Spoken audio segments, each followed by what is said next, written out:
Sahari sir and Dr. Suraj Singh Berahodia for an excellent Hindi session. And good evening, good afternoon, and good morning. This is the 1725th day of continuous webinar conducted by International Forum for Promoting Homeopathy. Today, our guest is Dr. Manish Azad Singh. Let us begin the session with 1 minute silent prayer.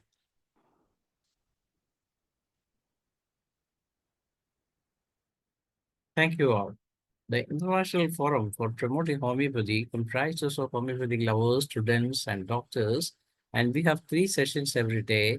The first session of the day is already over in Hindi from 7:30 to 8:30, and from 8:30 to 9:30, we have a local language session, the international session in English, and from 9:30 to 10:30, the local language session in Malayalam.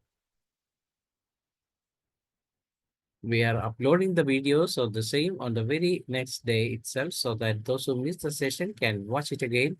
You can subscribe the same without paying any money. You may share it with your friends, whether it be a homeopathic lover, a homeopathic doctor, or a student. It doesn't matter. The purpose of the forum is to take homeopathy to every home around the world. And let me come to today's guest.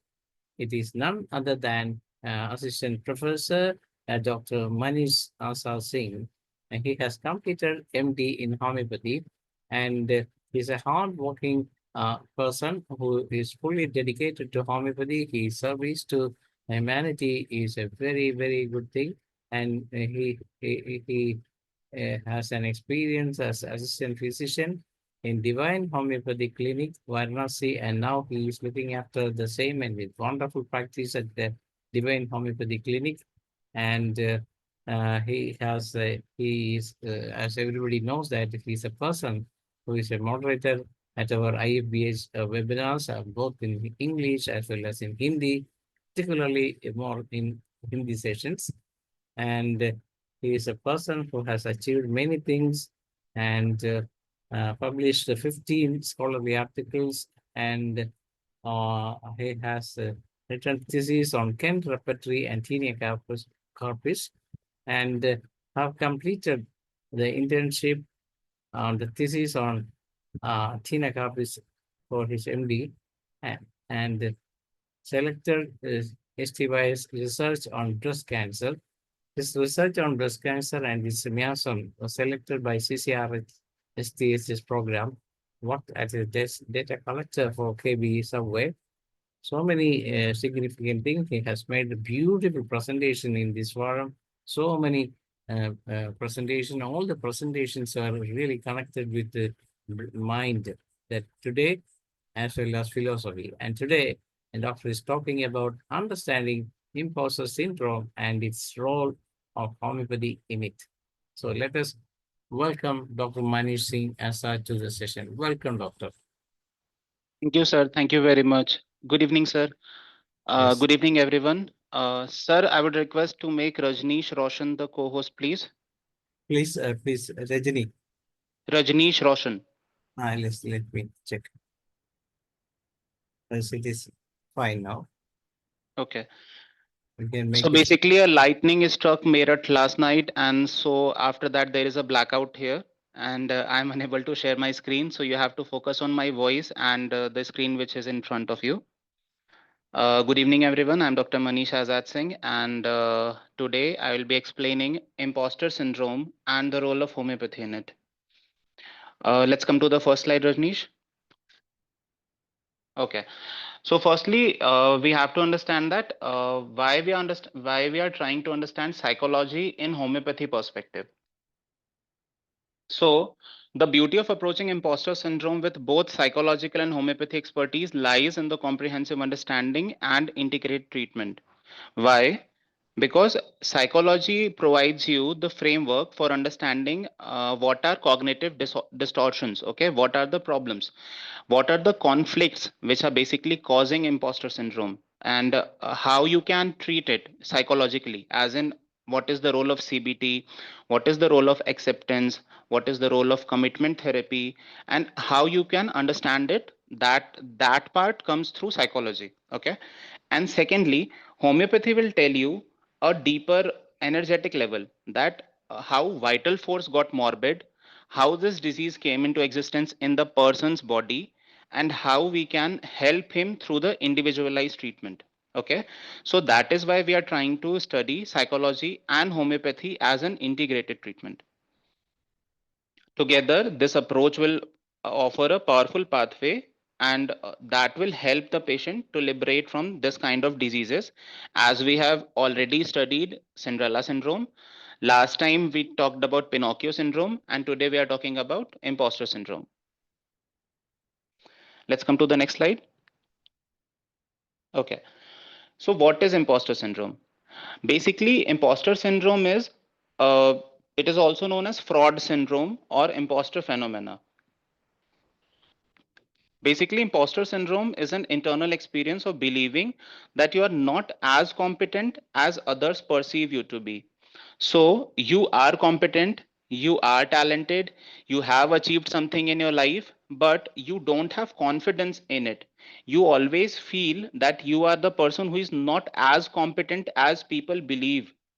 You are not as successful, or you are not as achiever or as perfectionist as people believe you to be.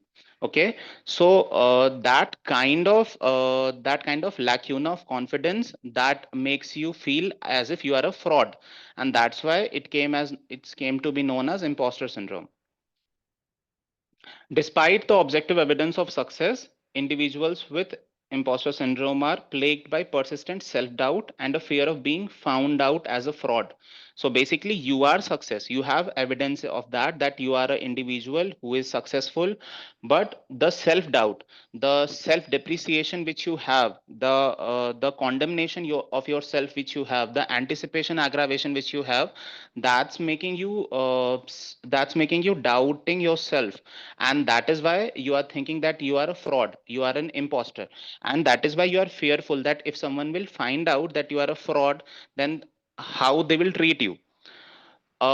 If we try to understand the basic phenomena, we basically think, or we can think at as this is a story of lycopodium, because Kent says that lycopodium is a medicine in which fear is always there.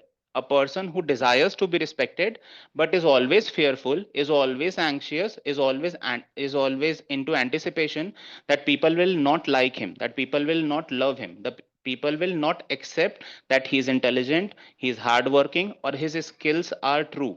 Okay, so in this kind of scenario, in a person who is suffering from imposter syndrome, uh, uh, let's take an example.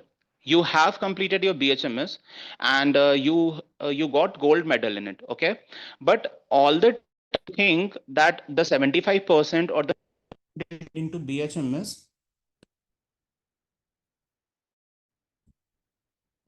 75% or the 80% which you made into BHMS is all through luck, and is all by chance only, and is not the real hard work which you could have done.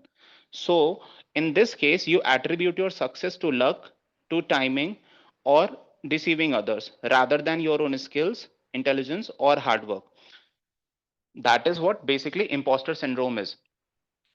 In the last class, we read Pinocchio syndrome, and imposter is just opposite of it. What was in Pinocchio? That in Pinocchio syndrome, someone else is trying to be something else. And in imposter syndrome, what it is, that you are a successful person, but you are self-doubting. You have a habit of self-condemnation. I think I made it understood. Let's come to the next slide. So what is the etiology? Why do people develop imposter syndrome? So I have taken a few sessions in English also, as Dr. Dhanesh told already. So we always come to a conclusion that any kind of psychological disorder, if comes into a person, then it comes through childhood only. The childhood trauma, or the childhood treatment, or the childhood environment which you already have, that made you the person which you are right now, and which you will become in your future. As there goes a very famous proverb, says that the person which you hate truly, you become that in future. So what is that? That tells you that what kind of environment you had. So if your early childhood had if in your early childhood there were people who constantly says that you are the smart one, you are the talented one, and that what that does, that create immense pressure to constantly perform, that create immense fear that oh my god, if I'll not come to the mark, if I'll not get 98%, if I'll not get 95%, then what my mother will say, what my father will say, what my uncle would say. Okay. And that pressure makes you anticipate wrong things about yourself, that make that puts you into self doubt, that whether will I be able to do this, or am I is it possible for me to do this. So that what is that, that is making you self doubt. So gifted children syndrome is what, that being told that you are the smart one or the talented one, and that is what making pressure on it. Then what is contingent self worth? You grew up into an environment where love or approval was contingent on achievement. So we all must have watched Three Idiots, and there was Raju, named a guy named Raju in it. The character was played by Sharman Joshi. So he was a guy who was always given prizes on the basis of what he achieved. 99% marks लाया तो घड़ी वरना छड़ी. So what was that, is that if you achieve something, if you got 99%, if you got 95%, then you will get something in reward. And if you will not get that, if you will not get that 99% or that 95% or that 98%, which you are which is being expected from you by your family, then you will not get that. You will not be respected, or you will not be loved. So what is that? That is contingent self-worth, which can lead into imposter syndrome in future. Next is critical or over-praising parents. What is that? The parents which are around you, they are not giving you genuine feedback. They are either too censorious, like Nakswamika. You are having parents who are Nakswamika in nature and are critically censorious towards you. That oh my god, you are wearing this. Oh my god, how long your hairs are, how your nails are, how your face looks, how your dress looks, and they are constantly taunting you, or they are constantly criticizing you, which make you doubt yourself, and that is how imposter syndrome comes into you. Or they are overpraising that oh my god, you are the most talented child I had ever seen, you are the Albert Einstein in future, and you are the person who can lead to Newton's gravity of law, and you are in crib right now. So now you will come under pressure that oh my god, the things which they are expecting from me, can I really get it? And that pressure can make you doubt yourself, and again you will come into imposter syndrome. So either being too critical towards you, or either being overpraising towards you, both can cause the same. The next slide is talking about personality traits. So what personality traits can lead you into imposter syndrome? The first would be perfectionism, a strong drive to be flawless. So if you're trying to be too much of an arsenic person, and if you're trying to be too much flawless, and you're trying to be too much perfect, that oh my god, I can do everything too perfectly, and I won't have any failure, or I won't have anything. So if you're trying to be too perfect, then that can make you into imposter syndrome, because when the things are hunky dory, when the things are too good, then it's too good. But when the things will come under a trail, or when the things will fall, then you will start doubting yourself that oh my god, the things which I was thinking about me, the things which I was expecting from my own self, where that had gone. So now that personality trait has become a flaw, and that can cause imposter syndrome into you. Okay. The second would be high achieving nature. Again, let's come to lycopodium. A person who is dictatorial, a person who is shouting, and that person leading to trying to achieve much and much in his life. And now that pressure, that achievement pressure comes on you, and that's how you become more fear. You become more exposed to that fear, or more exposed to that self doubt, that whether I can achieve it, what will happen if I stumble, what will happen if I fall, what will happen if I goes down that cliff. So that high achieving nature can become a two-sided sword for you, and that can lead paradoxical imposter syndrome inside you. The next could be neurotism. a predisposition towards negative emotions, including anxiety and self-doubt. Now, what we are talking about, let's come before lycopodium, calcarea carb. Calcarea carb is a medicine which is very hardworking, but is always anxious, is always self-doubting itself. That, oh my God, can I do it? Is it possible for me to do it? I'm so fatty, can I climb this stair? I'm so flabby, can I run 100 meters faster than anyone else? So what you are doing now, now you are holding hands with negative emotions. Now you are trying that self condemnation can be used as shield, that no, I'm so fatty, I can't do this. So that can lead you into imposter syndrome. That if you got something, if you achieve something, then you will think that it was mere luck, and no, I am not able to do this. I can't repeat this. Just this was just luck, sheer luck. And right now, when we are hearing this, it we might think that this is not possible, and people do not think like this.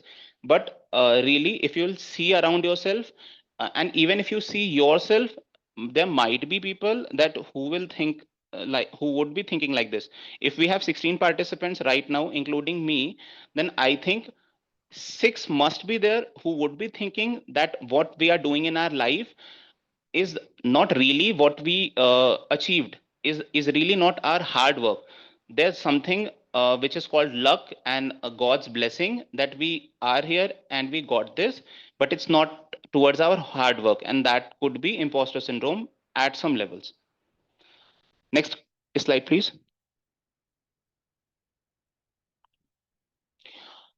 The last would be the environmental and society factors which can lead towards imposter syndrome. If we go towards a new environment or a transition, as in if you are going towards this new job, or if you got into a new college, and in that college, if people are expecting you to be something else which you are really not, that can also lead you something. Or if you are someone who is feeling out of place, who is feeling out of sync, who is not connecting to those people, then that can also lead to self doubt or self depreciation. Next could be competitive environments. If you are into an environment which is a high pressure academic situation like LN Institute, which is making you prepare for NEET, or for JE as an Akash Institute, or there could be IIT, then NITs, and obviously AIMS. So these kind of institutions are there which are very competitive in nature. Their exams are very competitive and they are high pressure academic natures. So in that situation, it is very usual that you self doubt yourself, that oh my God, am I, can I do this? Is it possible for me to do this? So what is that? That is self doubting, and that comes naturally into competitive environment. Obviously social media is there. Why? Because social media is something in which people look towards each other and they say that no, that guy has six packs and I am having tummy pack. I'm having a family pack. And now what? I don't look good. Now people are expecting each and everyone to have a six pack. People are expecting each and everyone to have a jawline. They want each and everyone to have a hunky physique or a beautiful physique and an athletic look. So what is that? That is expectation, that is comparison, that you are comparing yourself with someone else, and you don't know that person's life. You are just seeing that person on social media and you are thinking that oh my God, this person looks good and I look bad. And then there comes imposter syndrome, that you are self doubting and you are thinking yourself critically that can I really achieve this? Can I really do this? Can people really love me? So that what comes under social media. The last is marginalized group.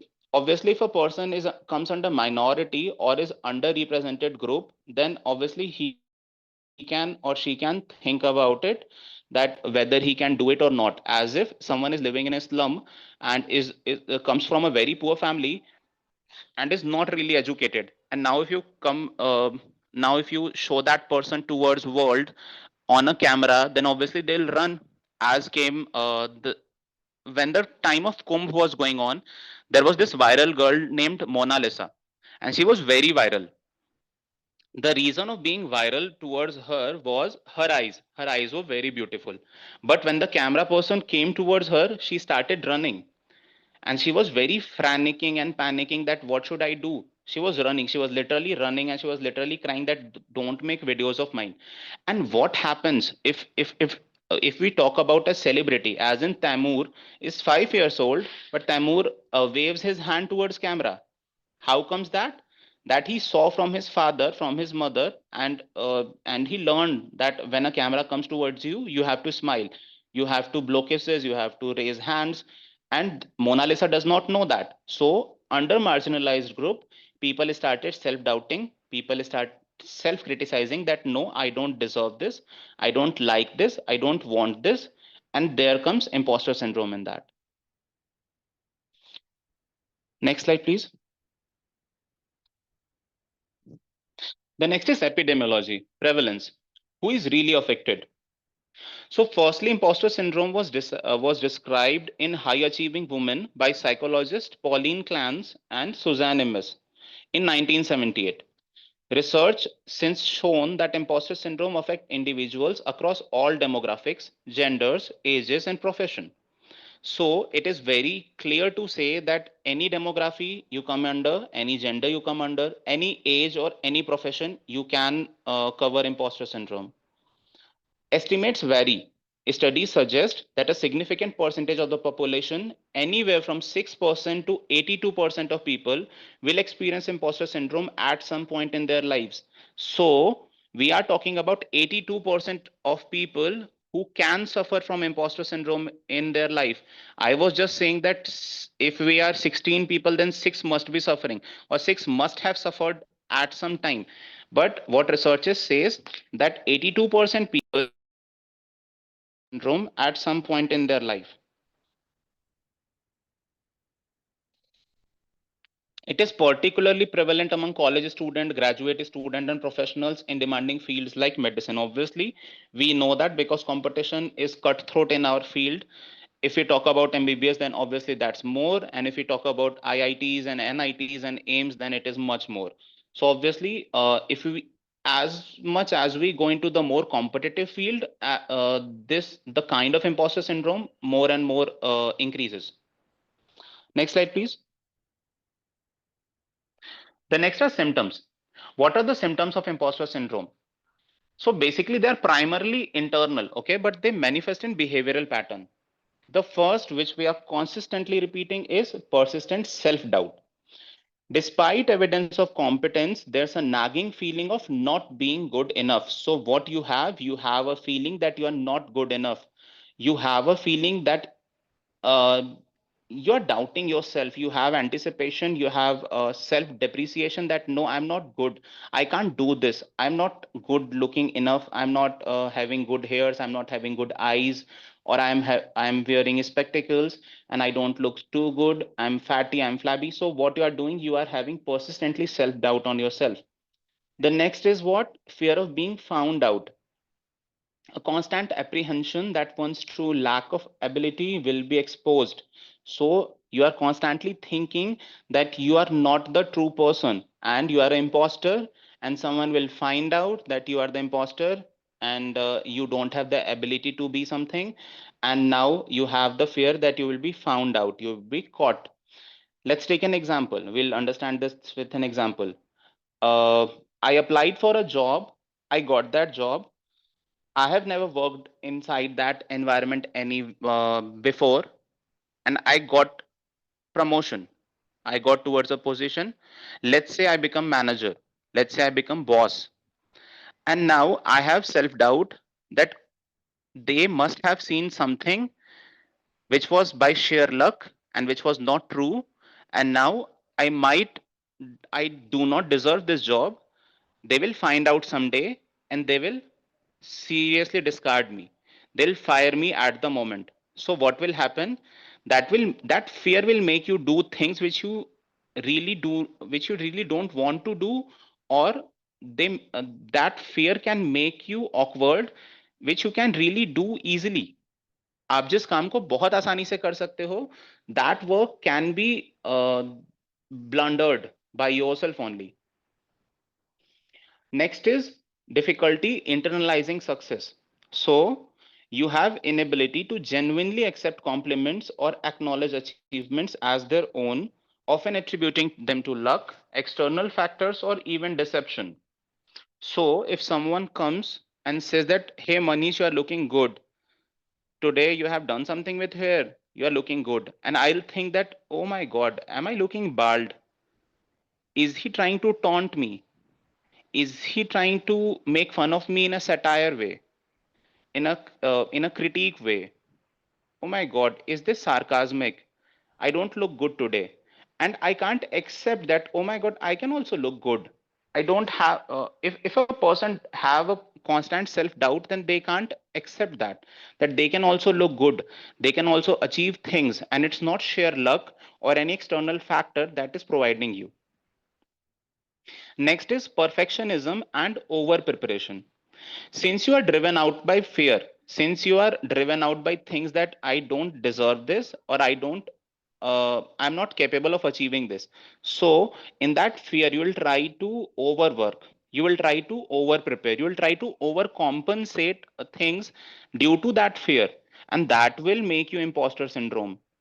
Since what will happen in the first 3 months, if you got again coming back to this job, you became manager, and since they are expecting something from you and you are expecting something else out of you, so you'll try to overwork, you will try to impress your boss by doing xyz things beyond your levels, and that will set a very high standard or very high bar for you. In the next 3 months, if you will not achieve that, then obviously that will become harsh on your experience. And also, impossibly high standards can lead to burnout, obviously. Next slide, please. Then obviously there is procrastination. Paradoxically, since some may procrastinate due to fear of not being able to meet their own high standards, leading to last minute hurried work that reinforces the fraud belief. Let's come to the medicines. Procrastination is a very prominent rubric in repertory, mind procrastination, and the cross reference is postponing everything to the next day. Natamur comes in it, calcarea carb comes in it. Let's talk about calcarea carb. So, what is calcarea carb? A person who is constantly doubting himself that I'm so fatty, I can't do this. I'm so flabby, I can't do this. So, what will happen? You will procrastinate that no, I won't go to this place because if people will see me, what they will think. And Tim Crude is there which think that which do not want people to see him, which do not want to be noticed. So what they will do, they will procrastinate that no, I won't go to this meeting, I won't do this work today, I will do that tomorrow. And what will happen, you will make some blunder, and you will again believe that no, I'm fraud, I am an imposter, I don't deserve this, someone else has given me this job, and I don't deserve this job. Next is downplaying achievement. What is downplaying achievement? Minimizing yours accomplishment or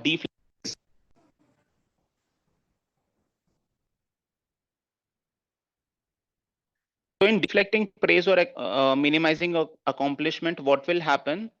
Let's think that you got a Nobel Prize or an Oscar, and what you will think that no, the other person which got Grammy or which got something else, might be Arjun Puraskar, is a much better person or is a much better achiever than me. So what you are doing, you are downplaying yourself. You are minimizing your own accomplishment on someone else's. Let's say you have 144K followers on Instagram and someone else has 145K or 140K. But what you believe that your 144K is out of sheer luck and someone else's 140 or 100 or 99K is out of their hard work. They genuinely deserve that and you genuinely do not. So what you are doing, you are constantly pulling your own legs down. Next is attributing failure internally and success externally. When things go wrong, they blame themselves entirely. And when things go right, they credit external circumstances. Let's take into a clinical corporate example. If you treat a patient and that patient gets right, then it's your boss's benefit, or it's your helper's assistant, physician assistant's benefit, that he must have done some right work, and that is why your that patient has gone right. And if a patient got into a wrong direction, then that is all your fault.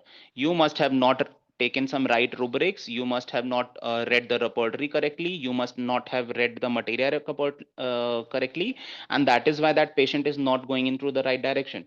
So what is that? Attributing failure towards yourself and success towards someone else. What will lead? This will lead to anxiety and depression, obviously, because you are too anxious that you are not doing the correct work and someone else is doing the correct work. What will lead? This will lead to burnout. The relentless pressure to prove yourself can lead to emotional and physical exhaustion, and at a time you will be in a total burnout that I can't do anything more. And what will that cause? Avoidance of new opportunities. Since you have a fear of failure, since you have a fear that you can be exposed, you won't be applying to jobs which you really deserve. You won't be applying to positions which you really deserve. You would be thinking that no, I don't deserve this, and that's why I won't apply. And that is why what we usually see, that people who do not who are not even too good enough stands on the stages, and people who are really good, who are doing great in their colleges, who are doing good in on their clinics, are really sitting really sitting downwards on the chairs and are clapping for them. And the people who are really not good and are who really are not that good are standing on the stages with the mics. This happens sometimes. And what is that? That is imposter syndrome, that you avoid. Since you have avoided that new opportunity, someone else has got that, and that is why that person is on the stage and you are not. Let's come to the diagnosis part. Next slide, please. Let's come to the diagnosis part. Diagnosis is very much interesting because imposter syndrome is not under DSM-5. So what we used to do till now, every disease which we have read psychologically, that has been kept under DSM-5. Okay, but imposter syndrome is does not comes under DSM-5. So imposter syndrome is not under Diagnostic and Statistical Manual of Mental Disorder. How we will diagnose it? So psychologists typically identify imposter syndrome through clinical interviews, obviously, self-report, and then there is a questionnaire named Clan's Imposter Phenomena Scale.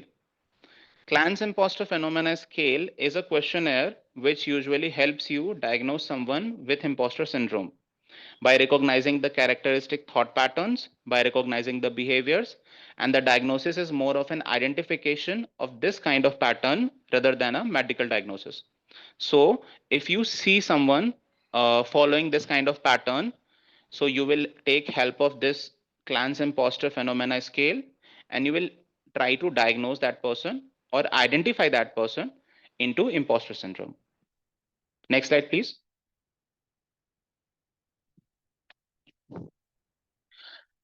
If we are adamant that no, I want DSM only, I will not use CIPS and I will only use DSM. So imposter syndrome do not directly rely on any kind of disease, but many kind of diseases can work together. Okay, so anxiety disorders, the pervasive fear of exposure and constant self-doubt can be a significant component of generalized anxiety disorder or social anxiety disorder. So, a person suffering from social anxiety disorder or generalized anxiety disorder can contain the symptoms of imposter syndrome. That is why the percentage was 83%, because it can exist comorbidly with many kind of complaints or diseases.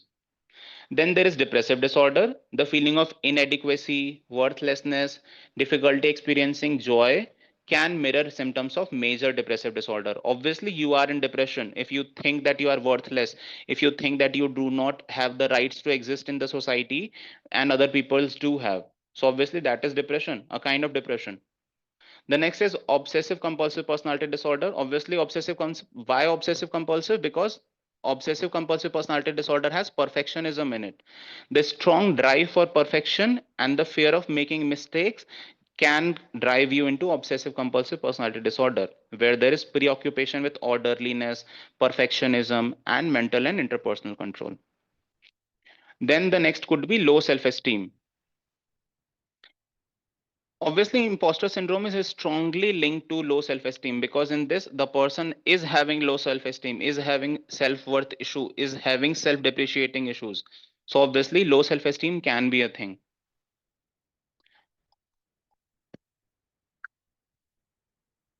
Let's come to the next slide, imposter syndrome, the homeopathic perspective. So obviously, if you are talking about homeopathic perspective, then we will try to look at the individual presenting this pattern as a unique, as a whole, considering their mental, their emotional, and their physical symptoms, and will form a totality of symptom. Obviously, will not make a paranorma that this kind of disease only has this kind of medicines.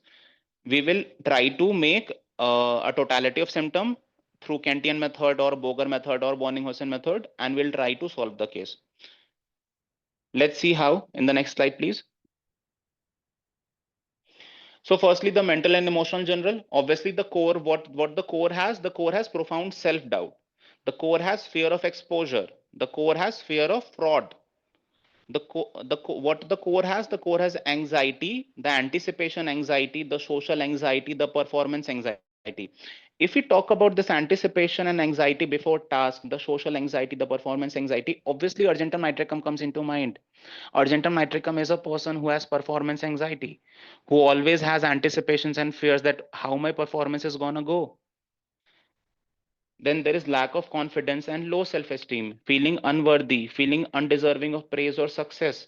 If we talk about this, pulsatilla should come into mind, that a person who is feeling unworthy, who has a yielding disposition, who thinks that no praise should come toward her.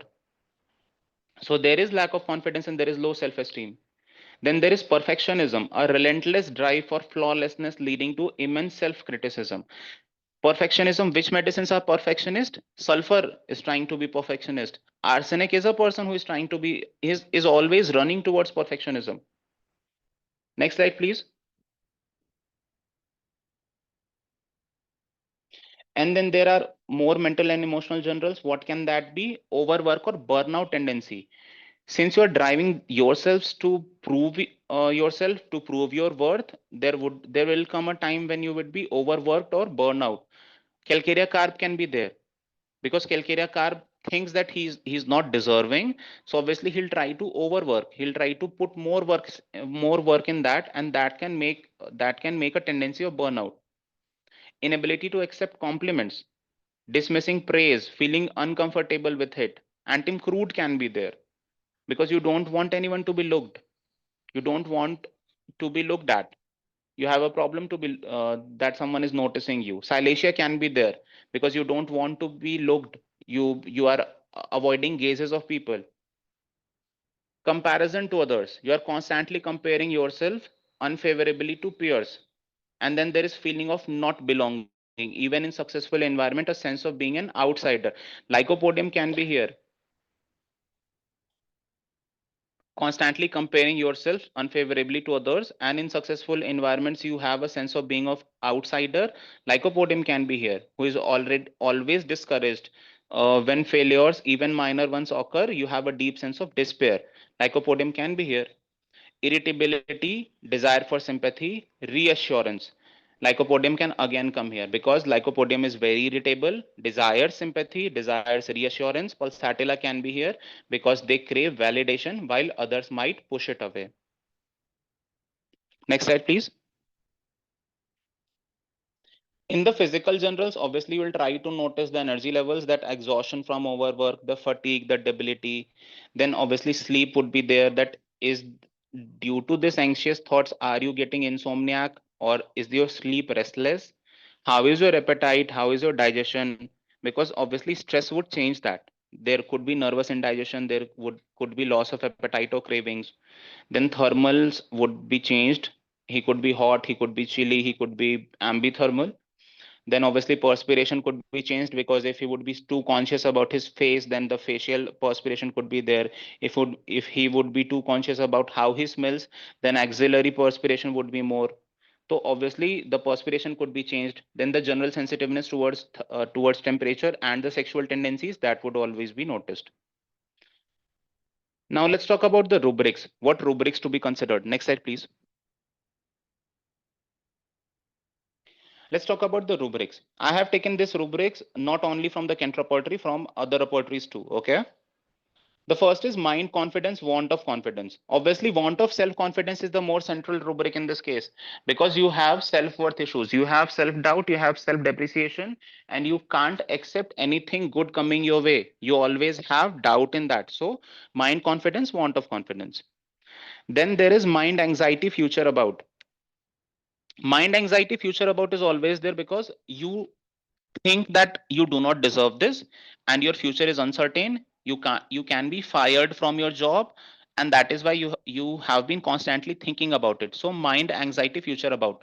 There can be a rubric mind ailments from anticipation, because you are constantly anticipating towards things that can I get this, do I want this, will I get this, how will this end up. So anxiety, future about, with ailments from anticipation can also come here. Then there is mind anxiety before performances. Obviously, examination failure can also be here, and gelsemium, athusa, cyanopium, and medicines like argentum nitricum can come here. Anxiety performance before is obviously stage fright or nervousness or self-loathing behavior can also be there. So anxiety performance. Then there is delusion abilities diminished. Why delusion abilities diminished? Because you are feeling less capable, then you are truly the capability which you are feeling less capable to that. Okay, so that is why delusion diminished abilities. And then delusion unappreciated he is. So unappreciated is a very famous rubric, that you feel that you are unappreciated, and many medicines are here, that even after being recognized, you think that you don't deserve this recognition, and you are going unappreciated. Mind dissatisfied with himself is obviously constant self criticism, and then doubtful of himself is pervasive self doubt. Next slide, please. Then there is mind fear of failure. Obviously, since you constantly think that you don't deserve something, obviously you have a fear that you would be failed. Mind perfectionist. This rubric is in Adonis. Arsenic is there, sulfur is there, carcinosinum is there. There are thorough remedies which are there. And perfectionist is what? That a person who is constantly trying, that no, I will try to get this. And there are other aspects towards it also. Fastidious can be there, conscientious about trifles can be there, cares full of can be there. That a person who is cares full of money, cares full of love, cares full of something. But obviously there is these kinds of rubrics can come into the play. Mind work aversion to. Why? Because you don't want to be work. Why? Because you have overworked, you are burned out. So that is why you don't want to work. Ailments from mortification, ailments from vexation can be there, because now you are mortified, now you are vexed, because you have done something wrong, you have been said about that, and now you have deep emotions regarding that ki, something has gone wrong, and I would be dumped or I would be fired, and I am feeling humiliated about it. Despair of recovery. Why? Because you have given up hope. There can be a rubric helplessness feeling of, because you have given up your hopes. You think that your case is hopeless, no one can help you, no one can snatch you out of that dilemma or that delusion which you are going through. Then there could be sadness in evening. Why? Because when you are alone, you the the problems come towards you, the intruding thoughts comes towards you when you are alone. And then there could be mind industrious and mind responsibility aversion to. Responsibility desire for can also be there, because you want to work hard to achieve something, and then later on there comes a part when you are overworked, and now the procrastination and the postponing everything to the next day comes into play.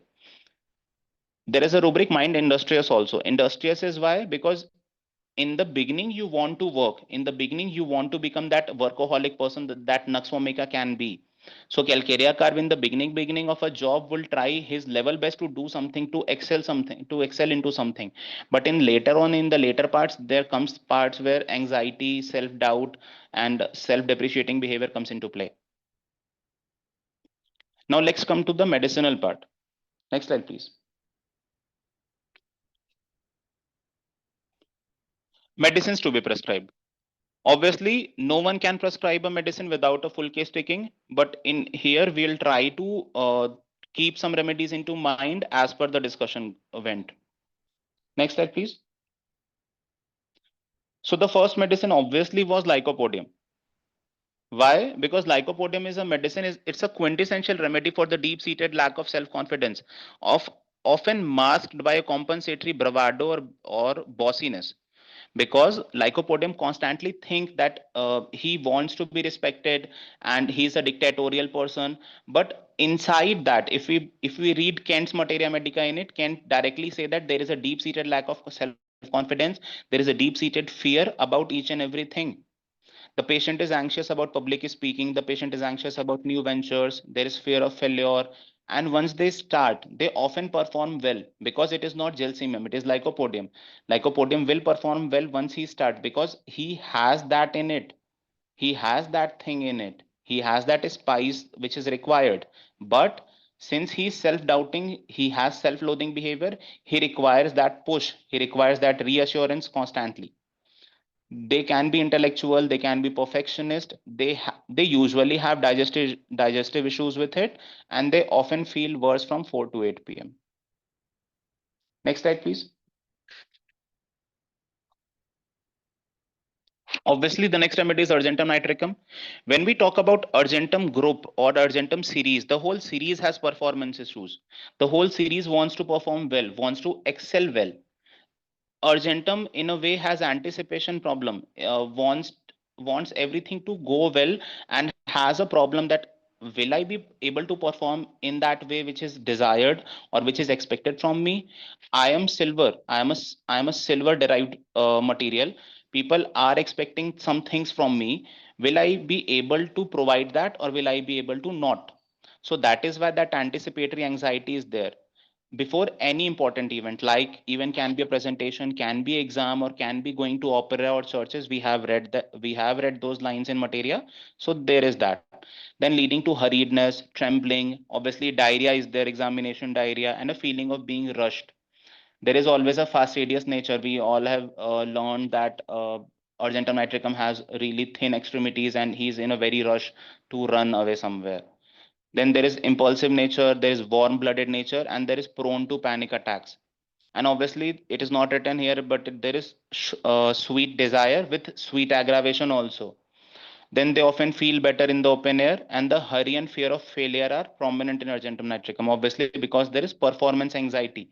They are so anticipated always that they want to perform well, they want to excel well. Next remedy. So as we discussed, silesia is here.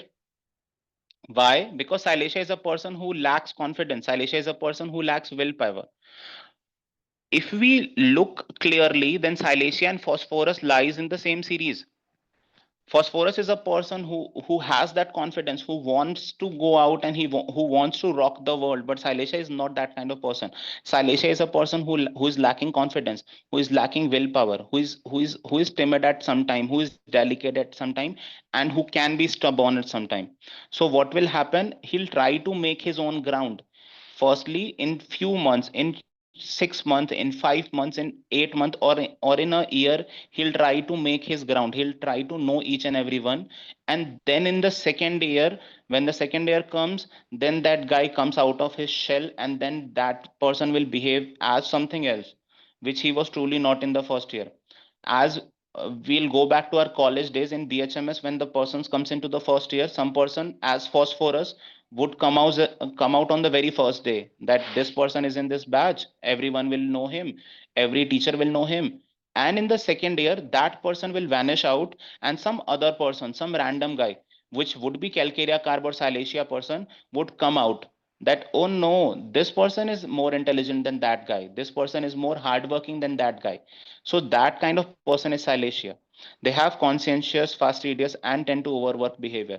They do not talk eye to eye, they have averting eyes behavior, they have anxiety towards strangers, they have a fear of failure, they have a dread of public appearance, and are prone to giving up easily if things do not go perfectly. Obviously this behavior goes into calcarea carb too. Next slide, please. Oh my god, calcarea comes next. So for the person who are dependable, who are industrious, and are easily overwhelmed with responsibility or overwork can be calcarea. So these are the calcarea person who always wants to be cared, who always wants to be desired, who are always dependent on someone else. These persons are usually like money plant. They want someone with them. Even if they are self-sufficient, calcareas are usually self-sufficient, but then also they will require someone to to just hold their hands. They are prone to anxiety. They are particularly a nagging dread or disaster or a breakdown. Usually, we'll see the rubric anxiety of infectious disease. As when the COVID was on rampant, some persons were there na, who were going into aggravations just by seeing the news channels, who were going into aggravations just by listening to others. If you will see the rubrics of opinion, if you will search uh, opinion, just the word opinion in radar, maximum of the rubrics which will come towards you calcarea carb would be there. Fear of opinion, desire of opinion, want of different kinds of opinion, calcarea carb is there because calcarea carb want each and every kind of opinion which he can get. Some patients comes into the clinic and says that ki, I'm coming towards you because my sister-in-law told me that you can help, or my neighbor or a person xyz told me that you can help. So taking an opinion from another person and believing on their opinion and that then coming towards you, calcarea carp can be there because this person is dependable on others only. This person do not uses his brains but more of others brain than his own.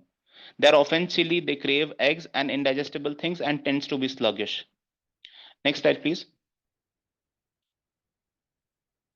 What would be the next? Okay, pulsatilla comes into the game. Obviously pulsatilla is there, a person who can easily weep, a person who is very moody, who can be tearful, who has yielding disposition, who is timidity, who has bashfulness, and then want of confidence, self confidence, and conscientious about trifles. So all of these rubrics pulsatilla is there.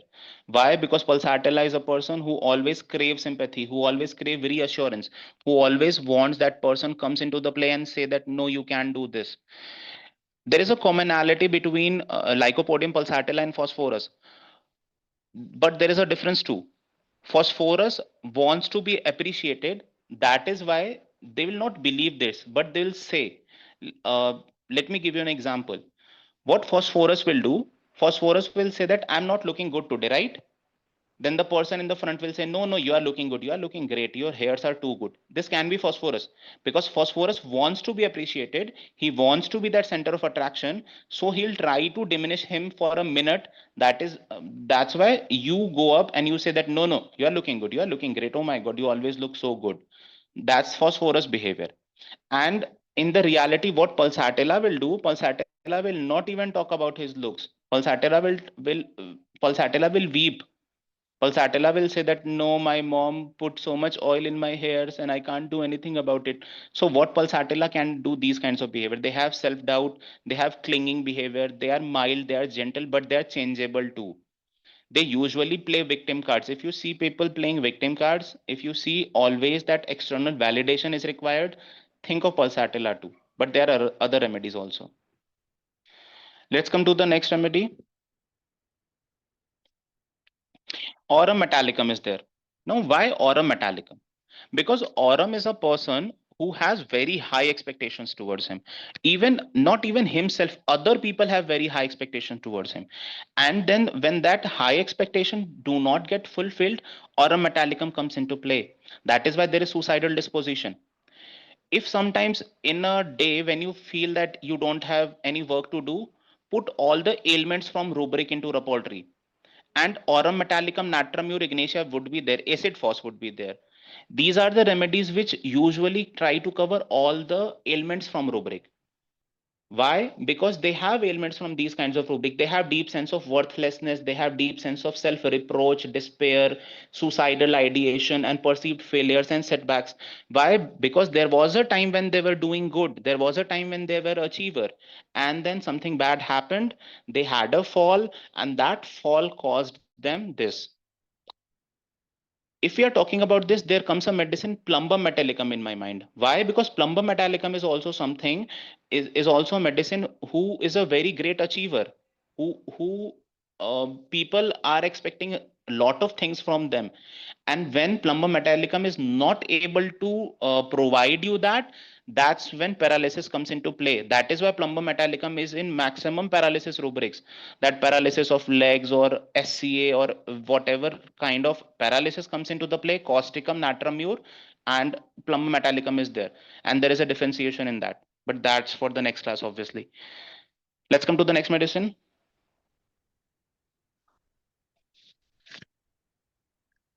Doctor, just So to the last medicine for the day, yes sir. The last medicine for the day is Ignatia. Why Ignatia? Because obviously we are talking about ailments from all the rubrics. If you will take into consideration, Ignatia would be there for sensitive, idealistic, and a person who has a strong sense of judgment. What is wrong and what is right, Ignatia is always adamant about it. And that's why Ignatia and Causticum are a bit in relation, because they both have a strong sense of judgment. They are idealistic persons. But Ignatia is someone who has suffered from suppressed grief, disappointment, or shock. And Ignatia shows that hysterically. Ignatia has a loud hysterical laugh. Ignatia has a loud hysterical weeping also. A moaning weep, a loud moaning weep. And then they're prone to contradiction.